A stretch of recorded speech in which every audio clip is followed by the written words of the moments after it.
አንዳንድ ሰዎች ወይም ደግሞ የአህባሽን አመለካከት የያዙ ሰዎች ቁርአን የጅብሪል ቃል ነው ብለው እያሉ ነውና በዚህ አጋጣሚ ኡስታዝ መልሱን ይስጠን በዚህ ጉዳይ ነው ያሉት። እዚሁ ሳይወርድ መልስ እንዲሰጠን ነው። እሺ ማንም ሰው ይሁን ችግር የለውም። ቁርአን የጅብሪል ቃል ነው ሲሏችሁ ምንም ችግር የለውም። ማስረጃ ብቻ በሏቸው። ምን እንደሚሉ ታውቃላችሁ? ይሄው ማስረጃችንማ አላህ ራሱ በሱረቱ ተክዊር ቁጥር 19 ላይ ኢነሁ ለቀውሉ ረሱሊን ከሪም ብለዋል። ማን ያለው? አላህ። ለምን ጅብሪል ብለዋል አትሉም? ቁርአን የጅብሪል ነው አላላችሁም? ከዚህ በፊት እንዲህ ሲናገሩ ስለሰማው ነው። ቁርአን የጅብሪል ነው። ማስረጃስ? አላህ በሱረቱ ተክዊር ላይ እንዲህ ብለዋል። አላህ አይደለም ይሄንን ያለው ጅብሪል ነው በል። ምክንያቱም ቁርአን የማን ነው ብለሃል? የጅብሪል ነው ብለዋል። የጅብሪል ነው ካለ ስለዚህ ማስረጃ ሲባል ወቃለ ጅብሪል ለምን አይልም?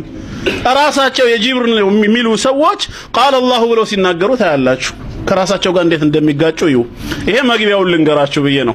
አንድ ጊዜ ደግሞ እንደዚሁ በፓልቶክ አረብኛ ግሩፕ ላይ ነው፣ ግብጻዊ ነው ሙስሊም ወንድማችን የገጠመውን ሲነግረን ነው። ክርስቲያኖቹ ግሩፕ ገባው አለ። ክርስቲያን አረቡ ምን አለው? ቁርአን የጅብሪል ቃል ነው አለው። በቁርአናችሁ ላይ ተቀምጧል ሲለው እኔ ችግር የለብኝም አለው። አልከራከርም፣ ቁርአን የጅብሪል ይሁን አለው። ግን አለው ዛሬ ልወያይህ የመጣሁበትን ነገር ባላሰብከው አቅጣጫ አሳክቻለሁ አለው። ምንድነው ያሳካኸው ሲለው ቁርአን የጅብሪል ቃል ነው ካልክ ጅብሪል ውሸታም አይደለም፣ መላእክት ነው፣ እውነተኛ ነው። ይሄን አምነሃል አለው።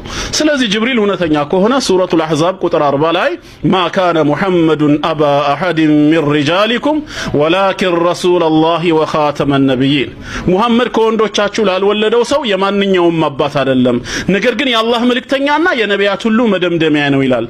ጅብሪል እውነተኛ መሆኑን አንተም ስለምታመን የእሳቸውን እውነተኝነት መስክረሃል ማለት ነው። ከዚህ በኋላ የቀረህ ነብይነታቸውን ማመን ነው ወይ መካድ ነው አለው። ከግሩፑ አባረረኝ አለ ባላሰበው መንገድ ሲይዘው።